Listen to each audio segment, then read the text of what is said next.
प्यारे बच्चों, ये तो आप सबको मालूम ही है कि ये क्वेश्चन कितना ज्यादा इंपॉर्टेंट है। एक तरफ जहां ये क्वेश्चन काफी ज्यादा इंपॉर्टेंट है, वहीं काफी बच्चे या फिर मैक्सिमम बच्चे इस क्वेश्चन को समझ ही नहीं पाते हैं कि आखिर ये क्वेश्चन कहना क्या चाहता है।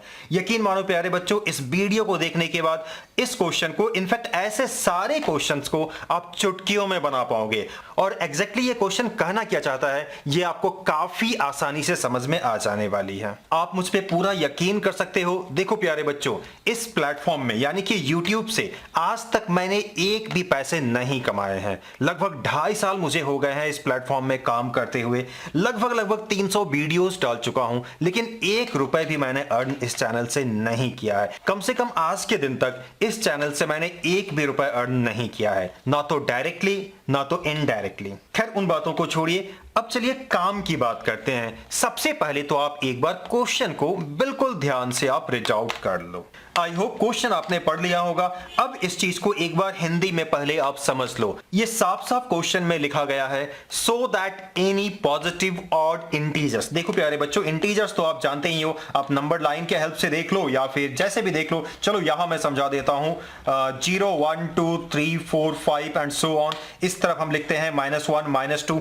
देखिए यहां साफ साफ ये बात की जा रही है, एनी पॉजिटिव ऑड इंटीजर। तो पॉजिटिव के लिए तो आपको पहले तो यहां आना पड़ेगा। इसमें भी ऑड की बात हो रही है, यानी कि 1 की, 3 की, 5 की, उसके बाद 7 and so on and so on. तो इन्हीं नंबर्स के बारे में यहां बातें की जा रही है। अब आगे आप देखो तो यह कहा जा रहा है, इन सारे नंबर्स को आप इन तीनों में से किसी एक रूप में लिख सकते हो। देखना प्यारे बच्चों, ये क्वेश्चन कितना ज्यादा आपको अभी आसान लगने वाला है और बस चुटकियों में समझो आप बना लोगे इस क्वेश्चन को।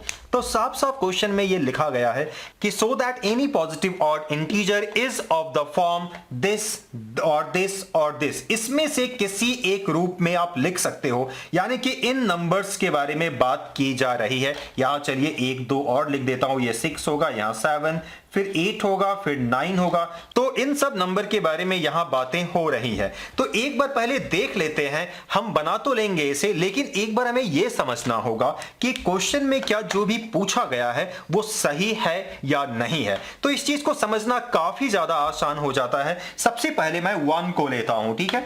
अब मुझे बताओ प्यारे बच्चों, क्या 1 को इन तीनों में से किसी एक रूप में लिख सकते हो आप? तो काफी आसानी से आप लिख सकते हो। अच्छा, यहां क्यू क्या है तो आपने क्वेश्चन में पढ़ ही लिया होगा कि क्यू कोई इंटीजर है, ठीक है। क्यू इसको बिलोंग टू बोलते हैं, तो इससे कोई दिक्कत वाली बात नहीं है, ये इंटीजर है। तो बच्चों इसे डेफिनेटली हम कुछ ऐसा लिख सकते हैं, देखो 6 इंटू 0 प्लस 1, ऐसा लिख सकते हैं ना 1 को, और ये आप देख सकते हो इस फॉर्म में है। अब 2 की तो बात हम करेंगे ही नहीं, 3 की बात करेंगे as per the question itself. Question में ये दिया हुआ है ना बच्चों कि ऑड इंटीजर्स के बारे में बात हो रही है, वो भी पॉजिटिव ऑड इंटीजर्स के बारे में बात हो रही है। तो 3 की बात कर लेते हैं। अब देखो 3 को 6 इंटू 0 प्लस 3 लिख सकते हो। 5 को आप लिख सकते हो 6 इंटू 0 प्लस 5। देखिएगा इन्हीं तीनों फॉर्म में आपको लिखना है। अब चलिए थोड़े बड़े नंबर को ले लेते हैं। 135 काफी बेसिक नंबर था, काफी छोटा नंबर था। 37 की बात कर लेते हैं। आप किसी भी ऑड इंटीजर को ले सकते हो, पॉजिटिव होनी चाहिए एज पर द क्वेश्चन। अब बताओ प्यारे बच्चों, 37 को आप कैसे लिख सकते हो? अब देखो 6 इंटू 6 प्लस 1 इसे लिख सकते हो, जो इस फॉर्मेट में सेट हो रहा है। काफी आसान आपको लग रहा होगा। चलिए और एक एग्जांपल लेते हैं, थोड़ा बड़ा ले लेते हैं। 53, आप कोई भी नंबर ले सकते हो, पॉजिटिव ऑड इंटीजर आप लेकर के देखो, उसको आप डेफिनेटली इन तीनों में से किसी ना किसी एक रूप में डेफिनेटली आप लिख लोगे। चलिए इसकी बात कर लेते हैं ना। बताओ प्यारे बच्चों क्या लिखोगे?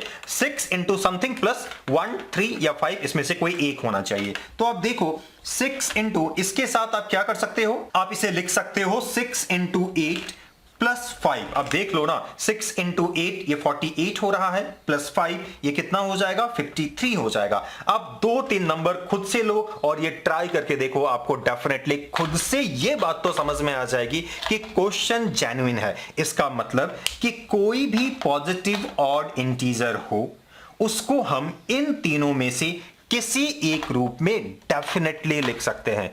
प्यारे बच्चों, अगर ये बात आप सिर्फ समझ गए हो ना, तो समझो आगे क्वेश्चन बिल्कुल आपको सिंपल लगने वाला है। अच्छा, एक और चीज बता देता हूं। अब देखो मेरे मन में ये कैसे आया, यूं तो ये कॉमन सेंस से ही आ जाएगा, लेकिन फिर भी अगर थोड़ी सी हम बात करें तो आप ऐसे कर सकते हो। 53 को आप 6 से डिवाइड दे दो, राइट ना। तो ये आप देखोगे 6 8 चा ये आ जाएगा 48 और नीचे 5 आ जाएगा। तो क्या आप ये जानते हो 53 is equal to this into this plus this लिख सकते हैं। तो एग्जैक्टली यहां वही लिखा गया है, इसमें नया और यूनिक कुछ भी ऐसा नहीं है। बस थोड़ी सी बात है चीजों को सही तरीके से समझने की। प्यारे बच्चों, इतना कुछ समझने के बाद बस एक छोटी सी चीज और आपको मालूम होनी चाहिए। फॉर एग्जाम्पल 13 को अगर आप 3 से डिवाइड दे रहे हो तो क्या हो जाएगा बताइए। 3 4 जा 12 और ये रिमाइंडर 1। छोटी मोटी चीजें आपको मालूम होनी चाहिए, जैसे इसे डिवाइजर कहते हैं, कोसेंट कहते हैं, रिमाइंडर वगैरह, ये तो आपको मालूम ही होगा। अब आप बताओ, अच्छा यहां इस चैप्टर में एक नया नाम आपने ऑलरेडी सुन लिया होगा, यूक्लिड डिवीजन लेमा। ये कुछ और नहीं बल्कि जो आप यहां मैं बताने जा रहा हूं ये वही चीज है। तो नाम को लेकर के बिल्कुल भी मत घबराना, बस ये नाम को 2 बार आप देख लो और इस नाम को आप यूज कर लेना। एक्चुअली बस ये कुछ और नहीं, डिवीजन एल्गोरिथम ही है। प्यारे बच्चों मुझे बताओ, आप 13 को क्या लिख सकते हो, 3 इंटू 4 प्लस ये 1। बताओ बच्चों ये 3 क्या है, ये डिवाइजर है जिससे हम डिवाइड किए थे। ये 4 क्या है, कोसेंट है, और 1 क्या है, ये रिमाइंडर है। तो ये तो मैंने नंबर के साथ किया ना। अगर इसको मैं वेरिएबल के साथ करूं, फॉर एग्जांपल b को मैंने डिवाइड दिया a से, राइट ना, और यहां कोसेंट के तौर पे q आया, कुछ भी आप ले सकते हैं, उससे कोई फर्क नहीं पड़ता है। और यहां क्या आया उसको छोड़ो, लेकिन नीचे r नाम का रिमाइंडर आया जो बच गया। ठीक है, इससे कंपेयर करना, बातें आपको बिल्कुल पानी की तरह क्लियर हो जाएंगे। अब बताओ, क्या आप b को ऐसा लिख सकते हो a इंटू क्यू, और you can say q into a, जैसे बोलना है आप बोल लो। तो a into Q plus R for reminder.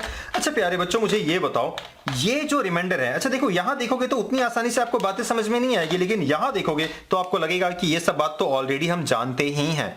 अब देखो ये जो रिमाइंडर है, जब भी आप किसी भी नंबर को, मेरी बात को ध्यान से सुनना, आप सब कुछ जानते हो, जब भी आप किसी भी नंबर को 3 से डिवाइड दोगे, मैंने कहा किसी भी नंबर को, ये 13 14 15 16 100 कुछ भी हो सकता है, लेकिन अगर 3 से आप डिवाइड देते हो तो ये रिमाइंडर क्या आएंगे, क्या आप दावे के साथ बोल सकते हो ये जो रिमाइंडर है या तो 0 आएंगे, या तो 1 आएंगे, या तो 2 आएंगे। कभी ये 3 आ ही नहीं सकता है, क्योंकि 3 अगर आना होता तो डिवाइड ही तो चला जाता, या 3 से बड़ा भी ये कभी नहीं आएगा। बेसिक कंसेप्ट है, ये आपको डेफिनेटली मालूम है, बिल्कुल भी मत घबराना, कोई कंफ्यूज करे आपको कंफ्यूज होने की जरूरत नहीं है। तो ये बात तो आप मानोगे ना, बस यही चीज को मैं यहां लिखने जा रहा हूं, जो देखने में कई बार काफी अजीब सा लगता है और बच्चे कहीं ना कहीं परेशान हो जाते हैं। मुझे बताओ प्यारे बच्चों, ये जो r है इसकी वैल्यू क्या होगी, कि ये जो r है हर कीमत पे ग्रेटर देन इक्वल टू 0 होगा, यही वाले कंसेप्ट को मैं लिख रहा हूं। और ये लेस देन क्या होगा, यहां क्या मैंने बताया था, लेस देन 3 होगा, तो यहां बोलोगे लेस देन क्या होगा, a होगा। तो बस इसी चीज को आप लिख दो, ठीक है। यहां कुछ भी नहीं रटना है, जैसा कि मैंने पहले भी बताया। आपको थोड़ा और डाउट है, एक एग्जांपल आप और ले लो, कोई भी नंबर ले लो ना आप। सपोज कि आपने 15 लिया, इसे 4 से आपने डिवाइड दिया, राइट ना, 4 3 12, ओके। अब बताइए रिमाइंडर कितने हो गए, 13 14 15, ये 3 आ गए। तो अब बताइए ये जो रिमाइंडर है, क्या कभी ये 4 से बड़ा आ सकता है, या 4 भी आ सकता है? नहीं, कभी नहीं आएगा। अगर 4 आना होता तो ये और एक बार डिवाइड ही तो चला गया होता ना। बस इसी चीज को मैं बताने की यहां कोशिश कर रहा हूं, ये कुछ और नहीं। इसे आप नॉर्मल जो आप पहले से पढ़ते आ रहे हो, ये वही चीज है जिसे यहां नाम दिया गया है, या पहले से ही नाम दिया गया है, यूक्लिड डिवीजन लेमा। तो आई होप अब आपको ये नाम भी परेशान नहीं करेगा। प्यारे बच्चों अब चलिए आगे की बात करते हैं कि कैसे हम बना सकते हैं। समझो आपके सारे काम हो गए, जल्दी से इसे हम बना ही लेते हैं। प्यारे जीनियस बच्चों, ये तो आपको अब क्लियर ही होगा कि यहां हम पॉजिटिव और इंटीजर की बात कर रहे हैं, और ये बात हम दिखाने की कोशिश कर रहे हैं कि किसी भी पॉजिटिव और इंटीजर को हम इन तीनों में से किसी एक रूप में लिख सकते हैं। तो जैसे ही आप सॉल्यूशन स्टार्ट करोगे, सबसे पहले यही कंसीडर कर लो कि लेट द पॉजिटिव और इंटीजर बी ए, उसे आप कंसीडर कर लो, ठीक है। एक्स एम वाई कुछ भी, उस चीज को कंसीडर कर लो, जैसा कि मैथ्स में हमेशा हम किया करते हैं। तो ये लाइन आप लिख लो, लेट द पॉजिटिव और इंटीजर बी ए। तो बस मैं यहां चलिए ए कंसीडर कर लेता हूं ऐसे। ये क्या है, आप समझ रहे हो ना कि अभी जो नंबर लाइन पे मैंने लिखा था कि हम बात कर रहे हैं 1 की, 3 की, 5 की, 7 की, 9 11 13 एंड सो ऑन, इन सारे नंबर्स की हम बात कर रहे हैं। तो उसे मैंने ए कंसीडर कर लिया। ये ए क्या है, कोई भी पॉजिटिव और इंटीजर है। इट मे बी 53 57 59 71 99, कुछ भी आप इसे कंसीडर कर सकते हो। चलिए अब इसके बाद बस मुझे इतना बता दो, इस ए को, अच्छा यहां कंफ्यूज मत हो जाना आप, इस ए को अगर आप 6 से डिवाइड दोगे तो एक यहां क्वोशेंट आएगा और यहां r नाम का रिमाइंडर आएगा। ये बात तो आप मानोगे ना? और क्या आप ये भी बता सकते हो ये r क्या क्या हो सकते हैं? डेफिनेटली ये 0, 1, 2, 3, 4 और 5 हो सकते हैं। ये किसी भी कीमत पे 6 या उससे बड़ा नहीं होगा, राइट ना? अब देखो इसी चीज को मैं यहां लिख रहा हूं। एक बात बिल्कुल ध्यान दीजिएगा, ये a क्या है? ये 1, 3, 5, 7, 9 इसी में से कोई एक नंबर है, राइट ना? ऑलरेडी मैंने आपको ये साबित करके शो कर दिया है। अब देखो आप मुझे बताओ इस a को, क्या आप यहां देखते हुए मुझे बताओ कि इस a को 6 इंटू क्यू प्लस आर के रूप में लिख सकते हो? बस यही चीज आप लिख लो, 6 इंटू क्यू प्लस आर, ऐसा लिख सकते हो ना?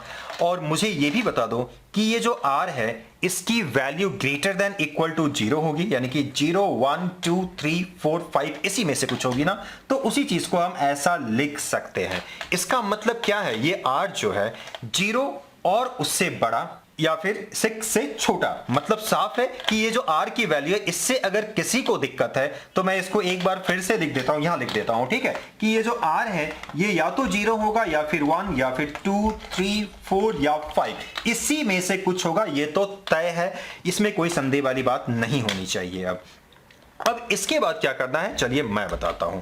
अब देखो इस a को या तो आप 6q के रूप में लिख पाओगे अगर 0 है तो, अगर r की वैल्यू 1 है तो इस a को आप लिख पाओगे या लिख सकते हो 6q प्लस 1 के रूप में, और अगर r की वैल्यू 2 है तो 6q प्लस 2 लिखोगे, और r की वैल्यू अगर 3 है तो 6q प्लस 3, और r की वैल्यू 4 है तो 6q प्लस 4। देखो कितना ये आसान लग रहा होगा ना आपको, 6q प्लस 5, बस यहां स्टॉप कर देना है, इसके अलावा कुछ नहीं हो सकता है। a को आप इसमें से किसी एक रूप में लिख सकते हो अगर आप उसे 6 से डिवाइड दिए हो तो, 7 से डिवाइड दिए हो तो बात अलग हो जाएगी, 8 से डिवाइड दिए हो तो बात अलग हो जाएंगी। 6 से मैंने क्यों डिवाइड दिया? बस इस चीज को देखते हुए मैंने ये फैसला लिया कि मैं इसे 6 से ही डिवाइड रफ में दूंगा, और अब मेरे पास ये आ गया, ठीक है? फिर से वीडियो को रोको, एक बार क्वेश्चन को आप रीड आउट डेफिनेटली कर लो। क्वेश्चन में क्या दिया गया है कि किसी भी पॉजिटिव ऑड इंटीजर को आप इन तीनों में से किसी एक रूप में लिख सकते हो। मैं यहां इंडिकेट कर देता हूं, ये पहला, सॉरी ये नहीं, इसे हटा देते हैं, ये फर्स्ट, ये सेकंड और ये थर्ड, ये तो आप मानोगे ऐसा दिया हुआ है क्वेश्चन में, आप रीड आउट कर लो। तो इन तीनों को हमें एलिमिनेट करना है, हटाना है, ये बताना है कि ये 3 नहीं होगा। अब अगर देखो जो पॉजिटिव ऑड इंटीजर है ये क्या है? ये 3 हो सकता है, 5 हो सकता है, 7 हो सकता है, 99 हो सकता है, 101 हो सकता है, 115 हो सकता है। तो इसे आप इस सारे फॉर्म में लिख सकते हो, राइट? अब क्वेश्चन क्या बोल रहा है कि आप ये साबित करो कि नहीं ये सारे में से सिर्फ इसी 3 रूप में लिख सकते हो। तो इन तीनों को हमें इग्नोर करना होगा ना, जिसको मैंने इंडिकेट नहीं किया है, 1, 2 और ये 3। अब ये कैसे होगा? ये काफी आसान है, मैं यही साबित कर देता हूं।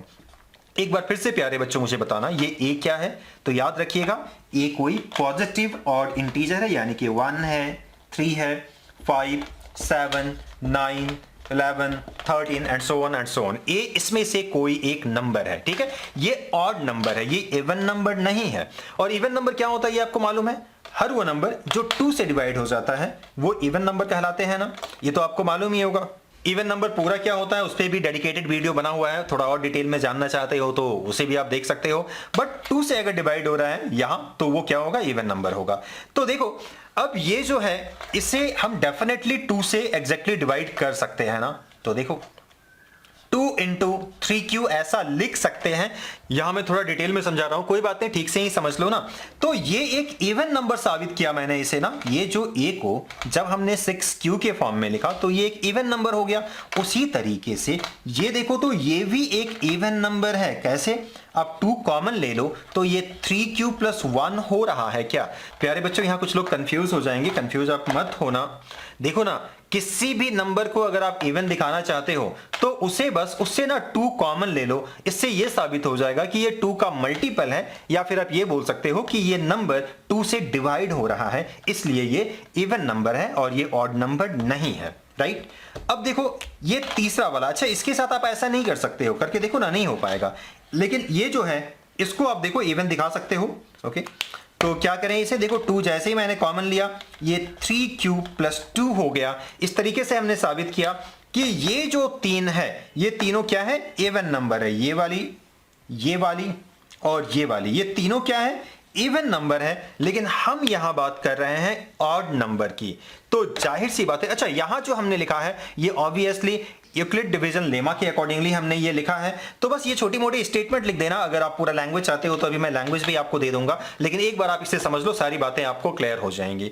तो इतना लिखने के बाद आप साफ साफ ये भी लिख सकते हो, कोई दिक्कत वाली बात नहीं है। बस यहां लिख देना कि clearly 6q plus 1 sorry 6q plus 2 6q plus 4 ये सारे क्या है, ये इवन नंबर है। तो डेफिनेटली ऑड नंबर क्या क्या हो जाएंगे, ये हो जाएंगे 6q plus 1 6q plus 3 6q plus 5। और बाय द वे इस चीज को ऑलरेडी प्रैक्टिकली हमने वीडियो के बिगनिंग में ही साबित कर लिया है। बस उस चीज को लेकिन पहले आप ध्यान से समझना। अगर थोड़े बहुत डाउट रह गए हैं तो आप वीडियो में बैक चले जाओ, उस चीज को एक बार ध्यान से फिर से समझ लो। आपको सारी बातें डेफिनेटली क्लियर हो जानी चाहिए, लेकिन प्लीज पेशेंसफुली वीडियो को देखना। तो देखा प्यारे बच्चों, हमने ये साबित कर दिया कि ये एक इवन नंबर है, ये भी इवन नंबर है और ये भी। तो अल्टीमेटली ऑड नंबर क्या होगा, ये वाली और ये वाली। तो इस तरीके से किसी भी ऑड पॉजिटिव ऑड इंटीजर को हम इन तीनों में से किसी एक रूप में लिख सकते हैं। बस इतना करने के साथ ही आप समझो कि आपने इस चीज को साबित कर दिया, जो कि काफी ऑब्वियस है। तो चलिए प्यारे बच्चों, अब मैं आपको लैंग्वेज दे देता हूं। ये रहे लैंग्वेज आपके स्क्रीन में। वीडियो को आराम से रोको, किसी बुक के ही ये लैंग्वेज है, काफी आसानी से आपको समझ में आ जाएगी। अगर मेरी बातों को आपने ध्यान से सुना है तो एक एक लाइन मैं दावे के साथ बोल सकता हूं कि पानी की तरह आपको क्लियर होंगे। तो फिर चलिए प्यारे बच्चों, इस वीडियो में इतना ही। मिलते हैं फिर किसी वीडियो में, तब तक अपना ख्याल रखिएगा। Thank you.